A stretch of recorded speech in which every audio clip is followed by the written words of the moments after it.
This is the Reds POSTCAST, your instant game reaction for the Cincinnati Reds. Part of the Locked On Podcast Network, your team every day. Good evening, Reds fans, and welcome to another edition of the Locked On Reds Postcast, brought to you by Locked On Reds and the Locked On Podcast Network, your team every day. My name is Tim Daniel. I am a long-suffering Cincinnati Reds fan who has been podcasting about this team for 5 years at publications such as Late Night Reds and The Riverfront, and I would want to thank you guys for spending some time with me as we discuss the fact that the Cincinnati Reds are cooked after a loss tonight to the Toronto Blue Jays, 12-9, dropping their fourth straight series. If you're just hanging out with me for the first time, I am so sorry this is the episode you had to come and find me, but we are so glad you're here. Hit that notification button here on YouTube so you can not only get my show after the last 22 Reds games, but you can get Jeff and Steve Monday through Friday on Locked On Reds as well. Today's episode is brought to you by Game Time. Download the Game Time app, create an account, and use code LOCKEDONMLB for $20 off your first purchase. On today's show, I am declaring it. Get your spatula out. The Redlegs are cooked. We're going to discuss the ending of the 2025 season, even though there's still like 22 games to play. Zach Littell tonight did his team no favors. He was, is horrible the right word? I think horrible might be the right word. And Tito made some decisions tonight that were very Tito-esque of late, and I don't understand a lot of them. All that and a whole lot more. And of course, I'm going to hear from you, our everydayers, because you guys have been with me through all of this. And the only thing I will miss about 2025 baseball for the Cincinnati Reds is spending time with you guys each and every day. Let's get started. This is what you'll be talking about. At one point in this game, the Cincinnati Reds led 5-1. They lost 13-9.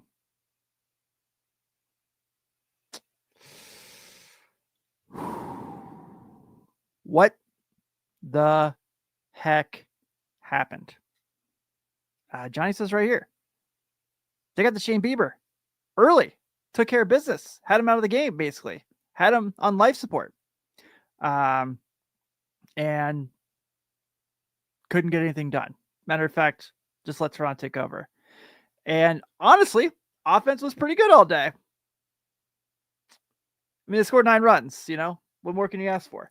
How do they have 2 days in a row where they score all the runs they did and they lose both these games? Only the Cincinnati Reds can lose games like this. How many games have the Reds lost this year where we've seen them have these big leads? So the San Francisco game in April, they're up 5-0, lose. Tonight, lose. Obviously, everyone remembers Milwaukee up 9-1 on that Friday game in the second inning, lose. There's a few more I don't remember off the top of my head. I'm sure someone can come in here and tell me, but this is just unacceptable, man. And, Tito is not completely innocent in all this. There's certainly a lot of his decision-making has led to a lot of the issues that the Reds are having right now. But also, I understand that you can only cook with the ingredients you're given. You can also control how much of the ingredients you put into the recipe. And I feel like that's where the Tito hang-up is where I'm kind of frustrated. But pitching tonight, flat out just atrocious, right? Just flat terrible. Offense was really good tonight. 6 of 11 runners in scoring position, only left 4 on base. We'll dive into all that a little bit with the pitching as well. But so, and not to mention now the Giants are about to beat the Rockies. And so the Giants are basically going to take over the Red spot now. So this is cool. And you're starting to see it too. The questions are not just coming from us here, us here on the podcast feed, you guys, the everyday listeners. The Reds broadcasters are even going into these games now like, what is going on? I mean, did you guys hear Cowboys rant about Chase Burns throwing that bullpen outing the other day? Like, why isn't he on the big league roster today? Way to have Zach Littell go out there. And oh boy, I'm going to talk a lot about Zach Littell in the next segment. We just had to have Zach Littell out there. And I'll give him some benefit, but there's a lot of things I'm going to say as well. Also, just think that, I feel like with this team, it just never clicks. It's like they can never just have a complete game, right? It's like when they're pitching extremely well, they're not hitting. When they're hitting really well, like they had the last couple of days, pitching's awful. Realistically, you guys can make the case, right, that throughout this series against Toronto, the only pitcher that did his job was Hunter Green. And who knows? If Nick Lodolo doesn't get sick yesterday and the virus isn't spreading around the clubhouse, maybe this is something where it changes and maybe the series looks a little different, but that doesn't matter. It doesn't matter at all. That is coulda, woulda, shoulda, and that is the story once again, the 2025 Cincinnati Reds. What if they could learn to hit with runners in scoring position? What if they could just kind of have their starters go a little longer? What if they didn't have to throw Tony Santillan, Emilio Pagan, and Scott Barlow out every single game? What if they actually went and got a right-handed power bat that didn't have to try to manufacture a right-handed power bat? And albeit that manufactured power bat has been very, very good for this team. It's been their best hitter now for a while. What if they didn't have their shortstop putting up 22 errors in the season? What if their second baseman didn't take till the end of August to get hitting? What if their catcher was fully healthy all year? What if they knew their first baseman could actually legitimately hit? What if they weren't spending $42 million on Jake Fraley, Jeimer Candelario, and who's the other guy that DFA'd? I can't even remember at this point. Mike Moustakas. Yeah, I don't know. What if they weren't doing that? 70-70. It sounds insane, but it's literally the most on-brand thing for the Cincinnati Reds. And it's just hard to watch at some points. And I don't know how you guys can put up with me at this point. It's like I do my best to be optimistic and positive, but this is awful at this point. This is really bad. Speaking of awful and really bad, Zach Littell today. And we're going to talk about that and whatever you want to call that outing right after this. Hey, Reds fans, are you still paying full price for gas? Stop leaving money behind. Get real cash back every time you fill up with the free Upside app. Simply download the free Upside app in the App Store or the Google Play right now and start earning cash at the pump today. Use my limited time promo code SEASON and get an extra 25 cents back per gallon on your first fill up. You can make up to $300 a year just from buying the gas you already needed. At first, I thought it was too good to be true, but it's totally legit. Real people are getting paid just to make the daily commutes, and you can too. Plus, you can cash out anytime to your bank account, PayPal, or an e-gift card for Amazon and other brands. Don't let this offer drive on by. Download the free Upside app now. Use my limited time promo code SEASON for a limited time 25 cents per gallon bonus. That's promo code SEASON. Offer vary by user and location. Go to upside.com for terms and conditions. There's nothing like catching a baseball game live unless you're going to Great American Ballpark to watch the Cincinnati Reds right now. The energy, the crowd, the chance to see your team in person, but actually getting tickets, that's the tough part. Queues, login screens, surprise fees, it takes all the fun out of it. Or, the team just takes all the fun out of it. That's why I use Game Time, the app that gives the advantage back to fans. Game Time is fast, easy, and backed by the Game Time guarantees. You always get 100% authentic tickets delivered on time and at the best price. Plus, all fees are included, so the price you see is the price you pay. The app, it makes it super simple. I could even see the exact view from my seat. Fees are included. Know your total up front with no surprise at checkout. I love zone deals too. Pick the section Game Time picks the seeks and use Save Big. It's faster, cheaper, and less stressful than any other way I've bought tickets. Download the Game Time app, create an account, and use code LOCKEDONMLB for $20 off your first purchase. Terms apply. Again, that's promo code LOCKEDONMLB for $20 off. Swipe, tap, ticket, go. Download Game Time today.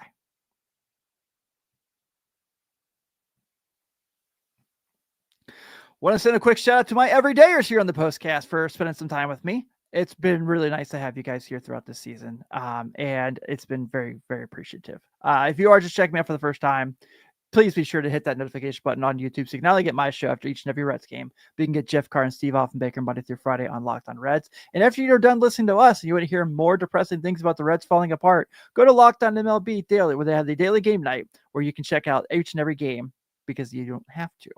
All right. Turning point in tonight's game, brought to you by Pain. Time to reveal where the game was won or lost. It's the turning point. The Reds were up 5-0, and then in the top of the fourth, Dalton Varsho hits a home run, Alejandro Kirk hits a home run, and then Addison Barger hits his 19th of the year to tie the game, and then Vladdy Jr. hits it. So in 2 innings, the Blue Jays had 4 home runs. Feel like that's something where you're going to get cooked when that happens. And that's where Zach Littell comes in, folks, because Zach Littell should not be on the roster in 2026. He really should not. And here's the thing about him. I don't think he's actually been god-awful this time since he became a Red. I think he's had really good outings. And I think he's had terrible outings. And it's no in between. There's no like, hey, he was okay. he got by. None of that. It is just awful. Awful, awful, awful. And I don't know, I was willing to give the benefit of the doubt because if you looked at it, everyone brought up the obvious. Well, he gives up too many home runs. Fair. Led the league in home runs given up when the Reds traded for him. But if you went and looked at the game logs, it was like he would have a bunch of games where he would give up a bunch and it was like kind of like convoluted. So I was willing to kind of say, okay, benefit of the doubt, goes out and that start against the Cubs at Wrigley and it's fantastic. You feel good. But then it's like, if he has a really good game, the next one's going to be really bad. And like, look at the game logs. So let's just look at his last 3 starts. Against the Diamondbacks, goes 3 innings, gives up 3 earned runs. Against the Cardinals, goes 7 innings, is really good. And then today only goes 4 1/3. And it's also noticing that when he is really good, it's when he's not walking people. So literally, if you look at these games where he's been outstanding, most of the time he has 2 or less walks. When he's getting to that past 2 point, it's pretty rough. And obviously we know that he's amongst the best pitchers in baseball at not walking guys. But that's where things kind of fell apart today. And obviously the bullpen, you having to kind of be taxed after, Nick Lodolo's scratch yesterday, just kind of makes things awful. And we're at this point. I used to make fun of this all the time in my previous regime where I called it the revolving door of bullpen pitchers, where the Reds would call a guy up, set him down, to bring another guy up. That guy would pitch. He'd get sent down, and they call another guy up. Well, it's already starting, my friends. It just started later this year than it did last year. So Reiver Sanmartin pitches yesterday, gets sent down. Lyon Richardson comes up, and he pitches an inning, and he's probably going to be down at some point too. Yasser Zulueta. Okay, can we just get to this? We just got to get to this. The Cincinnati Reds are in a situation where they needed must-win games. They were like, to stay alive, they had to win this game. There was no losing this game if you wanted a shot. In a game that they had to have, Lyon Richardson, Yasser Zulueta, and I love Big Sugar as much as the next person, Zach Maxwell, all threw an inning in this game. And just, do you think the San Francisco Giants are throwing anyone of that caliber out for the last 3 innings of a game? Do you think that the New York Mets are like, oh man, I know that we have these guys, but at least we have Alexis Diaz to kind of carry. The Reds don't have an Alexis Diaz. I mean, not Alexis Diaz, Edwin Diaz. The Reds had Alexis Diaz, and that was not good at all. But I just feel like where the thing that just gets me is like bullpen is the easiest thing in the world for a baseball team to fix. It's the easiest thing. It's the cheapest thing you can spend money on to make your team better. And the Reds just always find a way to not do it. They said, hey, we'll bring Nick Martinez into the bullpen because we're getting all our starters back. That's a good idea. And he's approaching a 5 ERA. ERA is not the be all end all. I agree. But over a stretch of a season, that's not what you want to say. Yeah. And Jason says it right here. To stay alive, they had to improve their bullpen at the trade deadline. Obviously we all know how I feel about Brian Hayes. I like Miguel Andujar. It's not their fault it's not his fault he got injured. And I've liked Zach Littell half the time he's pitched this year, but just an irritating day. And it gets more irritating because Terry Francona made some decisions tonight that just made me go, huh? Let's get to that right after this break.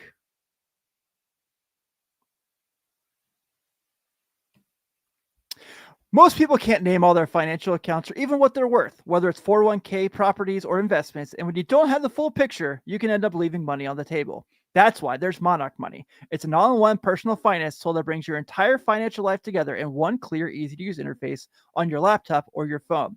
Monarch Money is built for people with busy lives. If you've put off organizing your finances, Monarch is it for you. Monarch does the heavy lifting for you. You can link all your accounts in minutes, see clear data visuals, get smart categorization of your spending, and finally feel in control of your money without ever touching a spreadsheet.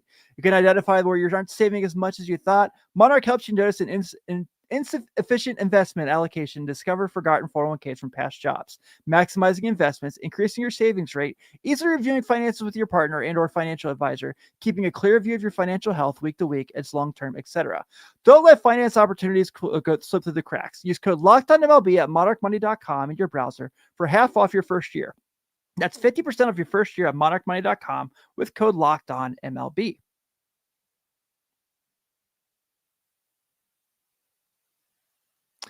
So before I get into Terry Francona and all the pain that we're feeling here, I just want to make sure I make a quick reminder that Locked On Reds is very grateful for all of our everyday listeners, not just me on the post show, but Jeff and Steve as well. Steve's hanging out in the chat and shouted out Dave and Pierre and their nice comments as well. So definitely appreciate that. And I will actually be on Locked On this week, again, filling in for Jeff, always on vacation. So if you don't like me, I'm sorry. But if you do like me, you're welcome. Let's get to our Locked On Player of the Game. This is the Locked On Player of the Game. Noelvi Marte. It was pretty easy. Noelvi Marte's the man. Thank God that they had Noelvi Marte. Remember what I said earlier about you can only cook with the ingredients you have, but you can control how much of the ingredients you put in the recipe? I think Terry Francona has forgotten what the good parts of recipes are at this point, because today was one of his worst managed games of the year. And that might be dramatic because we're prisoners of the moment. That was an awful, awful performance by Tito and staff. I can't fathom some decisions he made throughout this game, and some of them are extremely irritating. First one, you've got like 3 guys consistently hitting right now. You know, Marte, McLean, and Brian Hayes. And I'm all excited for Sal Stewart as much as the next person. Why is he pinch hitting for Brian Hayes? And again, the Brian Hayes that already had a walk and had a run scored and had really good base running. No. You got to climb back in. That's the guy. That's not the guy you probably want to take out. And that's crazy to say, right? Considering what he was going through in Pittsburgh before he came here. Didn't like that one whatsoever. Everybody here, I mean, every guy that decided to throw in this game, I already made fun of the fact that Yasser Zulueta, Lion Richardson got innings in this game. I'm willing to give Zach Maxwell a pass because, this is cool. I like this. And just a lot of these, like the Will Banfield, the fact that I understand Tyler Stevens is on a rehab assignment. That's the best they can do for a third catcher. That is the best they can do for a third catcher. Like at this point, I'd be more willing to say, heck, come up from Daytona, Alfredo Duno. We know he's going to be a better player in the long run. He might be better right now. We don't have evidence to say yes or no, but I'm willing to bet yes, because I don't know what Will Banfield brings to this team besides bunting back to the pitcher and not being able to get a tag done on an excellent throw. He's in there for TJ Friedl. Mind you, this wasn't like a 12-1 game. This wasn't like a 19-4 game. They were in blast range. They were within a shot where, if they just strung one of their little rallies that Chris Vallejo likes to do, where he's like, I want to get 3 or 4 hits in a row, which is so maddening in the first place. And if you're going to pinch hits people, why not use Miguel Andujar? I get it. He's hurt, but he can swing the bat still. You didn't put him on the IL. We know the Reds are really good at putting guys on the IL now, aren't they? At least there wasn't a dumb bunt to talk about today. We have that going for us, but there's just so much of this team right now where I shouldn't be shocked that they fell apart at the seams. I really shouldn't. But what I'm really discouraged by is that this wasn't supposed to be the way this year went, right? You could tell that they had some gashes in the roster where you thought that we're going to kind of come back to bite them in the butt throughout the season. And you definitely had this on the back of your head when you saw the schedule of what was coming up. But this is a team that was 6.5 games. 7 games above 500. No, 6 games above 500. Going into leaving Anaheim. Anaheim was 2 weeks ago. It's just so sucking. But thankfully, the Reds don't have a game tomorrow, and they can't ruin our night. But they are losers tonight, losing their 4th straight series, and now 10 of their last 13 games, as they lose to the Toronto Blue Jays 13-9. The Blue Jays have 13 runs on 18 hits and 1 error. The Reds have 9 runs on 10 hits and 1 error. Your winning pitcher tonight is Shane Bieber, picking up his 2nd win of the year. Nick Martinez picks up his 11th loss of the season. And now the Reds are off tomorrow. Thank God for all of us. And then on Friday, the New York Mets come to town. And 2 weeks ago, this meant something. 2 days ago, this meant something. I'm not too sure it means anything right now. Andrew Abbott takes the hill for the Reds. He's 8-5 with a 2.65 ERA. He'll be going against David Peterson, who's 8-5 with a 3.61 ERA. First pitch is at 6:40, so I'll be back for my regular time to spend some time with you guys. I don't know. I'm always going to hope they're going to win, but the excitement's kind of coming out of me here, as you guys can tell. Yeah, like I said, I'll be on with Jeff and Steve. So if you guys want to hear more of me complaining about the Reds, you know where to find me. Have a good night, everybody.